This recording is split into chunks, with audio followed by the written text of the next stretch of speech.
Hi everybody, Edward Zula here. Well, another video I wasn't expecting to make today.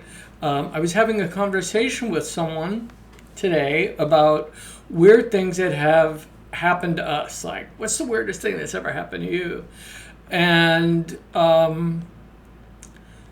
as I was telling my story, I started to realize the relevance it had to spirit and the work that I was doing and the messages that I was sharing with people.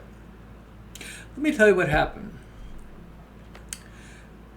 In 1997 or so, I had a problem with my cervical spine, and I had to have fusion of my C6 and C7 vertebrae.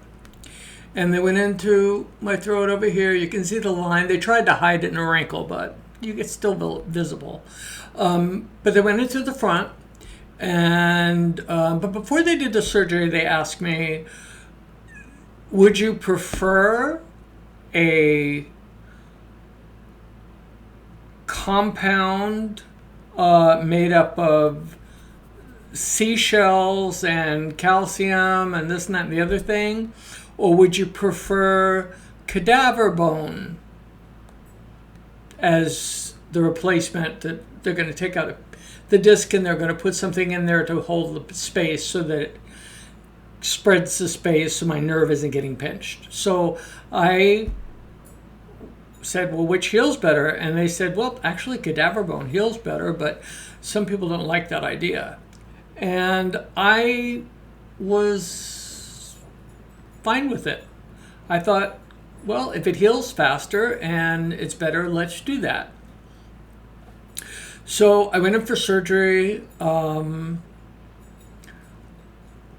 remember a very, very strange feeling in recovery.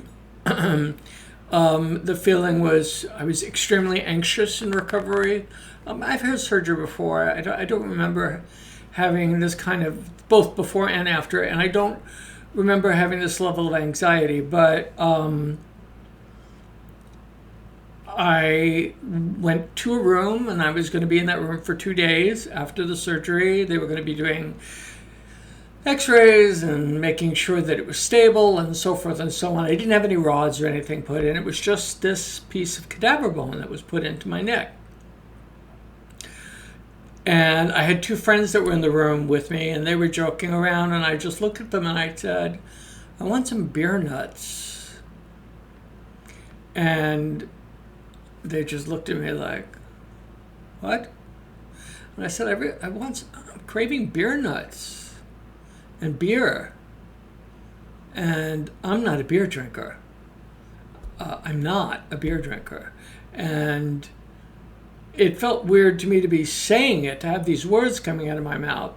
And then I said, would you bring me some magazines? I asked for motorcycle magazines.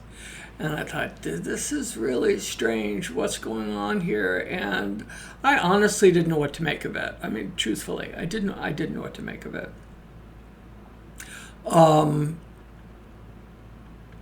At the time, I had never heard the term cellular memory. And my doctor was so sweet. He never even mentioned this to me. So, anyway, so I'm craving beer nuts, and then that night, the following night, and for several nights, I had nightmares about standing in the doorway of a helicopter and sweating profusely, being like drenched, sweating profusely, and looking down on grass, very tall grass that was spinning. And I remember thinking to myself in the dream, I don't know what I'm going to be landing on. I don't know if that's going to be ground or if that's going to be marshy or water or what. And I had people behind me yelling, go, go, go, go, go. There was like a bunch of us that were obviously jumping. I've never jumped out of a helicopter in my life. I don't know what the experience is like. When I woke up, I was very disturbed. First person that came into my room was the nurse, and then the doctor followed shortly thereafter. And I said, I need to talk to you about something. I have a question. It's like, I'm having like weird cravings, and his, like, I remember him, like, the glasses coming down and looking at me, and, well, I'm craving beer nuts, and I want to read motorcycle magazines, and I've also had this dream. I just, like, told him everything, and he said, you're just reacting to the anesthesia. It'll pass in a couple of days. So one of my friends showed up to visit me, well prepared. I had told her what I had been experiencing, and she said, I need to tell you about cellular memory. And apparently, if you haven't heard of cellular memory, it's the idea that cells from the body do retain information about the personality and the being and so forth of the person that they came from. So I panicked. I told the doctor I wanted to see him again. I had him come in. I said, how long is this going to go on for? And then he actually came clean with me. And he said, I've never actually had it happen to anybody before, because most people do select the compound to have the replacement. Anyway, this phenomenon in the dreams, which were very disturbing. I never woke up drenched. I never woke up like, you know how you wake up and you perspire and I never woke up wet or drenched or sweaty. But in the dream, I was sopping wet. And I mean, I could feel it on my face, the humidity and I really don't even want to think about that dream anymore, because I had it probably for about 10 days to 2 weeks. Every night I was having that same dream. So I put that together with the fact that I was interested in motorcycle magazines, which, no. You can't get me on a motorcycle. And I was also craving beer nuts and beer, specifically Miller beer. Not that I ever drank any, but that's what I wanted them to get me. But it passed. As my new bone, as my own bone, my own cells started to form and heal around the donor cells, it passed. I haven't had any experiences since then. Now, bring this back around to how it relates to the work I do. I've had a couple of clients who have come in because their loved one has donated organs. And it's created a bit of a conundrum for them. And I've since learned about cellular memory and read about it. And I read a book called A Change of Heart, which was quite amazing. And I do recommend it. It's really very good. But you have to understand, though, that if your loved one makes that incredible gift of donating organs, donating a heart, lungs, kidneys, cornea, that a part of them is living on after they're gone. A part of their physical body and a part of their soul memory. I should say their consciousness, not soul memory. Their consciousness is living on. I think we've all seen the video of the man who meets a recipient of his daughter's heart, and he gets to listen to it, and he breaks down and he cries because he hears his daughter's heart beating in another man's body. It's a miracle. It's a gift of life. It's the most incredible thing you could possibly do. But how strange it must be for parents. How hard. How frustrating to know that that heart is beating, but it's not beating in their child's body or their loved one's body. Now, in cases like that, what I've come to understand is because in my case, my own cells completely healed around the implant. But when you have someone else's heart, not in the figurative sense, but in the physical sense, or their lungs,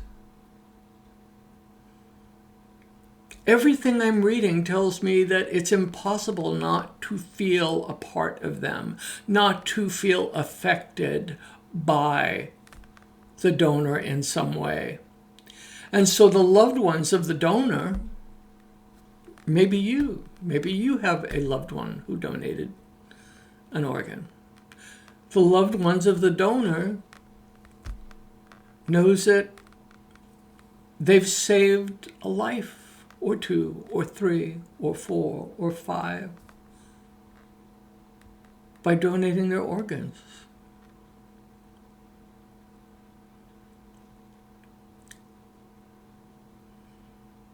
Pretty incredible to think about. So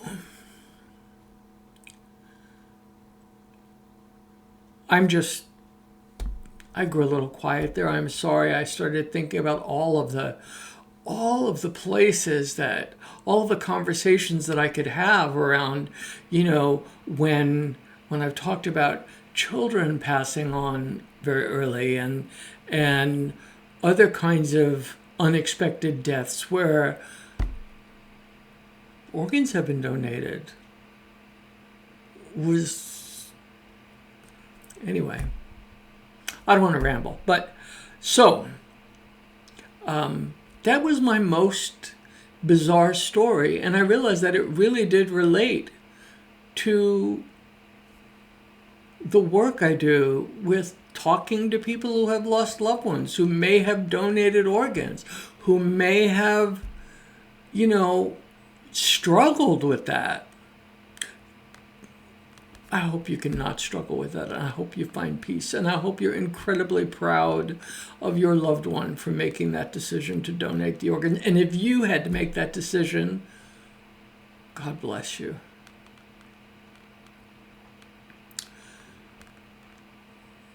I know that I am an organ donor. It's on my driver's license, and I know that if I can make a difference, then I certainly want to. It's a kind of a touchy subject. I know. I realize that. Not everybody's on board with this idea. Certain cultures and religions don't particularly agree with organ donation. But anyway, I'd be interested in knowing your thoughts.